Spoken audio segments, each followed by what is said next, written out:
আমরা বিজয় মিছিল দিয়ে জনগণকে দেখিয়ে লাভ হবে না। আমাদের বিজয় মিছিল, স্লোগানের বিজয় মিছিল আর নেই।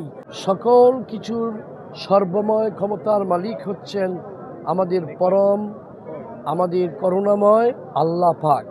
আমরা আল্লাহর কাছে শুকরিয়া আদায় করতে হবে। আমরা বিজয় মিছিল দিয়ে জনগণকে দেখিয়ে লাভ হবে না।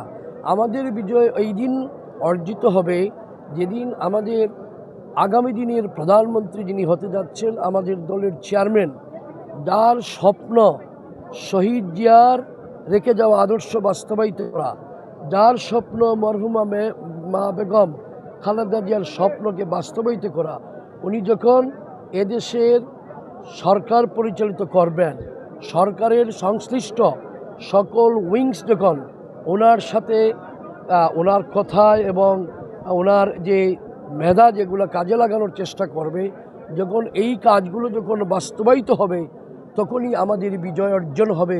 এটাই হবে আমাদের বিজয় মিছিল। আমাদের বিজয় মিছিল, স্লোগানের বিজয় মিছিল আর নেই।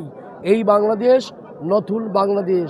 এই বাংলাদেশ হচ্ছে আগামী দিনের যিনি একটি সুন্দর বাংলাদেশ গড়ার স্বপ্ন দেখছেন দীর্ঘদিন যাবৎ, তারেক রহমানের যে বাংলাদেশ গড়ার স্বপ্ন, তরুণ প্রজন্মকে নিয়ে, এদেশের সকল শ্রেণী পেশার মানুষকে নিয়ে এই বাংলাদেশ গড়বেন। সেখানে বিজয় মিছিল আসতে পারে না, সেখানেই দোয়া আসবে, আল্লাহর কাছে সাহায্য চাওয়া হবে, জনগণের সাহায্য চাওয়া হবে। এগুলোই হচ্ছে আমাদের কাজ।